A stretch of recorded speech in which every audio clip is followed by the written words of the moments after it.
Welcome to Lift&Leaders, the podcast by Interlift. And we explore people, ideas and innovations driving the elevator industry forward. So my guest today has been part of this world for more than 25 years, or even exactly, we're not really sure, but we have to find out.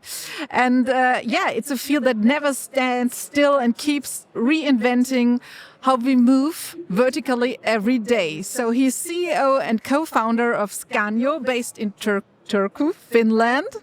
And it's a company on a mission to revolutionize vertical mobility. So they are doing this by building a digital database called a digital twin of that building. And that's connecting elevators with their owners and all across Europe, and it helps to see their needs and to open new opportunities to the market and to manufacturers.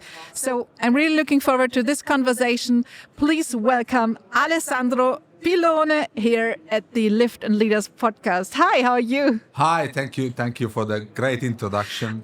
Really pleased You're with that. welcome. Great job. Thank you. Alessandro, I just mentioned you have been part or just a leader within that industry right now for more than 25 years. So how did it all begin for you when you go back? That's bring me back. Yeah, in the 2000s, 2002, 2009. 99. I started in 99, so it's 25 years. We can say that it's near sharp. To the millennium. Yes, Okay. Yeah, okay. Sharp 25 years. I started as a designer, engineer. I started in Kone, based in Italy. And then since then, I've been working for Kone research and development for more than 2 decades, all over the world, being China, Europe, Finland, and the US. So yeah, and then after 25 years, then I took a bold decision to step out from that world, stay in the elevator, still world, but then do something which is we think and assume and believe that will take the industry then to the next level. Yeah, you have a new approach. You go very, very digital into that industry. And so what brought you to this, or what fascinated you the most when you started with the digitalization of the elevator industry? When I was working in the elevator industry, especially in the UK, in the front line, I had two problems. The first one was skills. Then I'm talking about 5-6 years ago, even more, finding new generation coming up and make them interested in lifts or already have some knowledge about lifts. That it was very challenging already at that time, and now it's even more. And the second challenge or problem that we were facing is that to do certain type of particular tasks like modernization, you need to be skilled. So there were the two problems that were colliding with each other. And at that time, I was scouting some new technologies that were coming up, and especially in the construction and the smart cities and those new coming streams. Then we were looking at this way of building more capacity and then bringing more skills into the elevators, and that after 5 years I said, okay, now it's time that I'll try this and see if I can make it work. And so far it's been a very, very, very good and very hard journey. Okay. But very rewarding. Okay, so when did you actually found Skanio? Skanio was founded in September 2023. Ah, okay, it's so young. You're a startup. We are not even a toddler. As a company, yeah. Ah, okay. We are 2 years, actually. 2 years. Young. Young. Yeah, within the industry. Within the industry. We So are. from the founding days until now, what happened during that development? It was a high opening the first 4-5 months. It was a chaos, a kind of controlled chaos. And now, after the first 6 months, then it becomes more reality. So we started to see and test with our hands, okay, this might work. Then we started to do some few steps forward, few pilots, few things. It started to be more rewarding, and then we ended up now where we are now. That we have few clients. We are operating in the UK, in France, in Finland, and we are getting a lot of attention and interests as we are new for the elevator industry. So we know that this takes a bit time to digest and be received. We see possible, and now we see that we have something. Okay. Which that is rewarding part, yes. Okay, so let's talk about Skanio, because how would you describe the core idea behind Skanio in your own words? What is it about? It's about the way that the cities, buildings are aging all the time. And if you think about 25 years ago, the amount of buildings and the amount of lifts in the building, it's exponentially increased till today. So there are a lot of old buildings, there are a lot of old elevators in those buildings. And in order to capitalize with innovation and the kind of needs of maintaining material, reutilizing material, be more green or go to that direction is not enough what we were doing before. We need something more. And that was the push that's with Skanio way of constructing and digitalize the elevator or the parts. Then we are able also to enhance the possibility of, okay, I would like to reutilize this. What type of material is there? Can I recycle? And that can be done digitally first. So then it can be planned and done faster and in more sustainable way. So it was an open data source you connected to, or you went to any capital, any city and said, okay, I have to get to the data, to all of the buildings and the facilities over there. How did you start? That was the first challenge that we faced. Is, okay, is there anything else? Yeah. What kind of data did you find? None. None? Okay. Because the construction industry and all around, what is around the elevator is when building is old, documents are old as well, and you cannot find them, or they are difficult, or they're not actually reflecting the reality because the building may have changed. They may have done renovation, anything. So, and that's where we were stuck. So how do we gather data? And that's where we started to gather data ourselves. Okay. So then we saw that as, okay, now this seems to be interesting. So we can even now train and teach other people how to gather data. Then we process it so they can be delivered to us. So that will speed up the scale. So that's where we start. So we actually started to go inside each building. Okay, so I started in Turku, a few buildings. Yeah, okay. As a prototype. Yeah. And then now we have done Millennium Building in Wimbledon.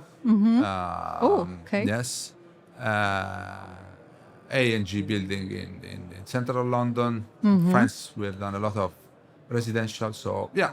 Okay. So from the prototype Turku, nice small city on the west coast of Finland, and now abroad. That's so the base were 2D plans or 3D models of the buildings, or it really started from the ground, from zero? We decided that we can't.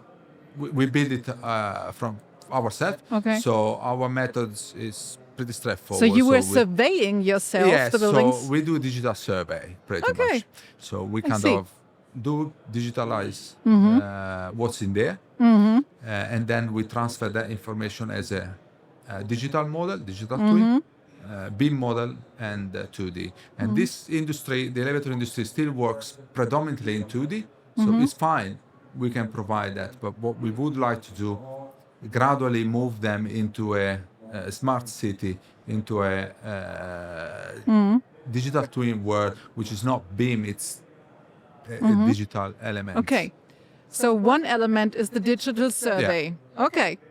Good. Am I correct? So the other thing is, does this technology then help to improve safety, maintenance, or even things like speed or quality components? Or how does it go on from the model to the reality use? Yes. So how helps in various aspects or various layers of the data. We collect a lot of data, and out of those data, for example, we are now applying machine learning and AI on top, which recognize the material of the shaft, recognize the components inside, and then from there we can directly target spare parts, the status, so we can then start to think about inspection, virtual inspection, or partially virtual inspection. Now I'm going far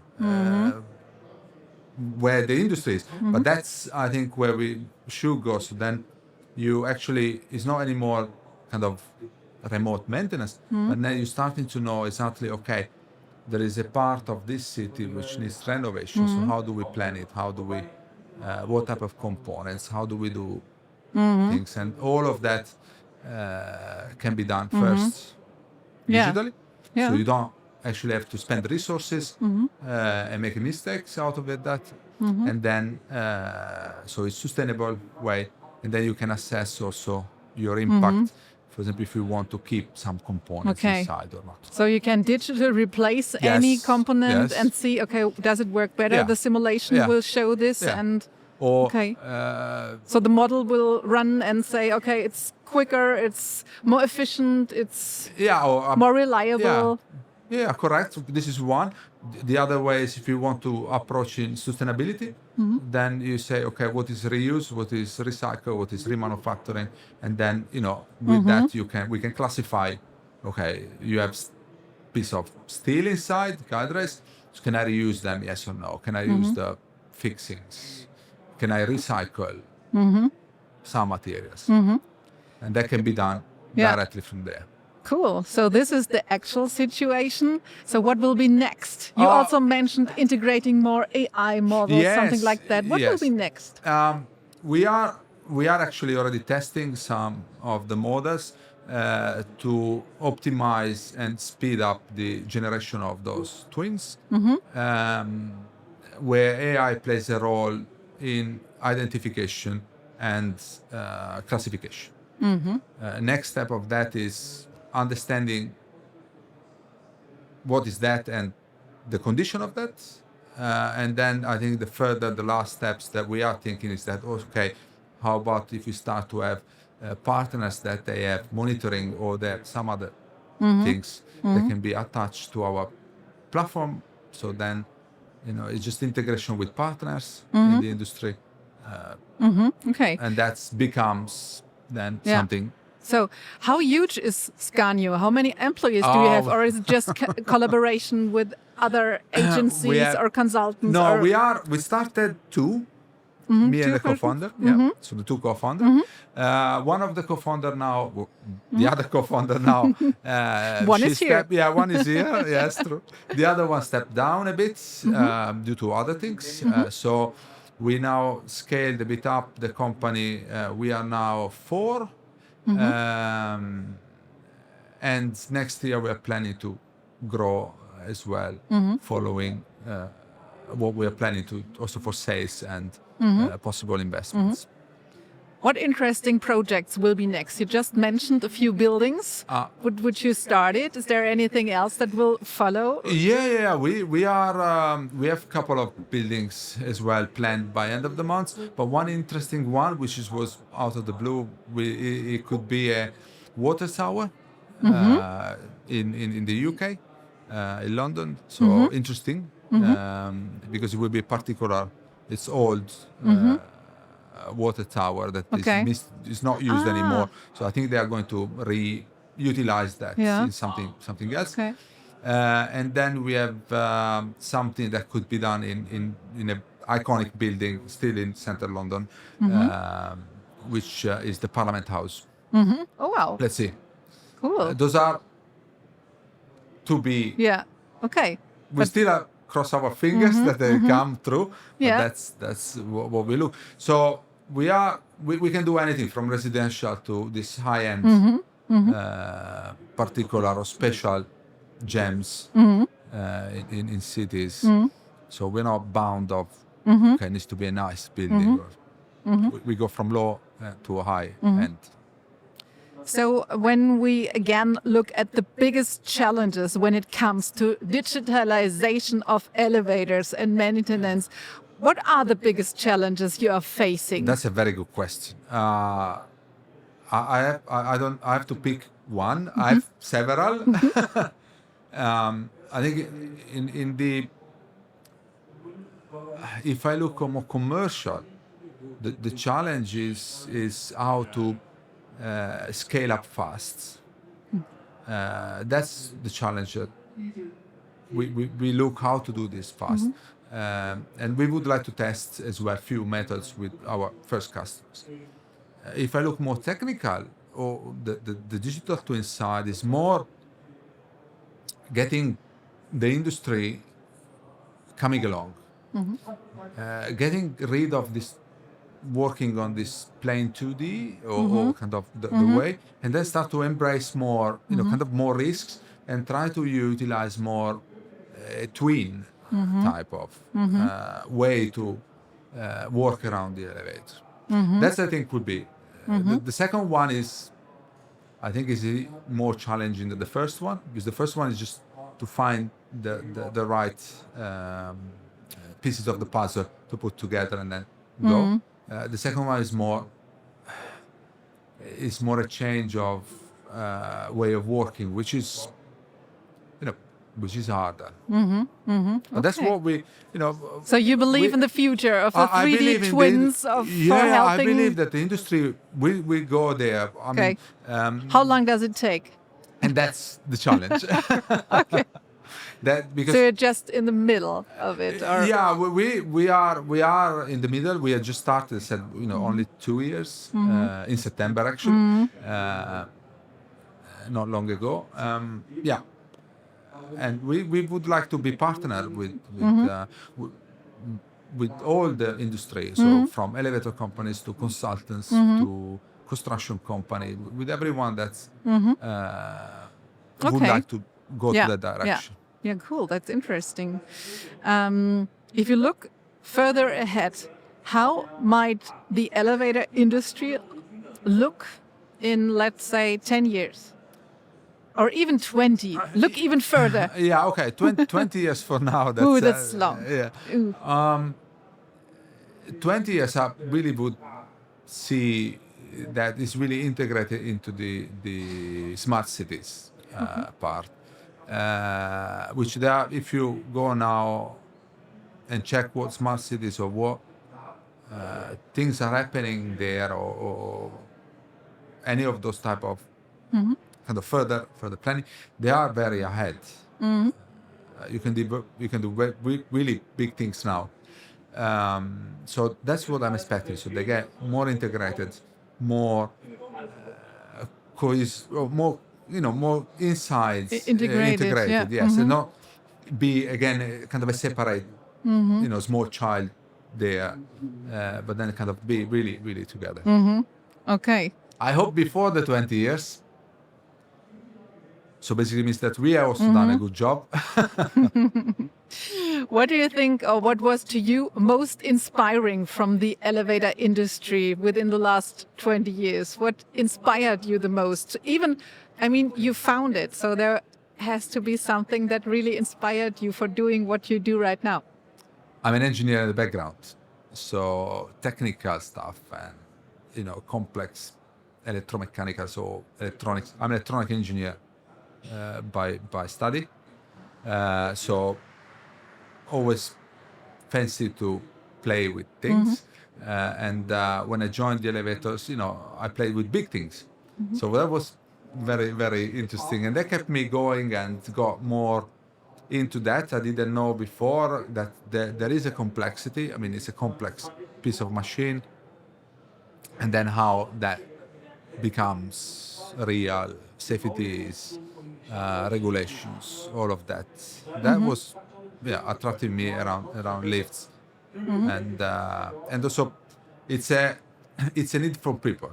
If you many times also in this role, when we go to building and you don't have accessibility or these kind of things, it's painful for the people that they live there. Okay. And we have more and more old kind of side of population. So you need accessibility, you need this sense, kind of helping that. It's good. And if you go out on a dinner with friends and they ask, how is that lift industry, elevator industry you're working in? How would you describe it in a sentence or 3 words to them? To anybody who does not know what you're doing. How would you describe that?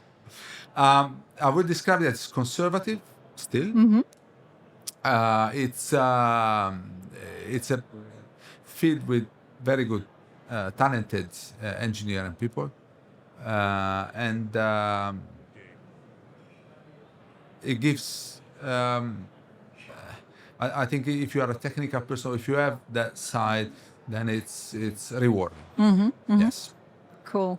Is there anything else that we have to know about Skanio? Besides, we didn't talk about Turku, Yeah, the place Turku. where you're sitting. Yes. What is Turku. it? How is it living there? We don't know anything about Finland and Turku. Have you been in Finland? No. But I learned yesterday, not yesterday, I when I had to do my research for this podcast episode, I was looking for the word elevator in several languages, and I found out in Finland you say hissi. Hissi. Hissi. That's so cute because in Okay. other languages it's elevator, ascenseur, Aufzug, Chinese D&T. Yeah. But hissi, I mean, how cute is it? Could even be a puppy or a kitty. You have. I think I learned something now that it can be taken in this way. So I always, I'm working for Kone. I've been in Finland so many times. So for me, it's kind of a hissi. normal Okay. word. But yeah, Turku.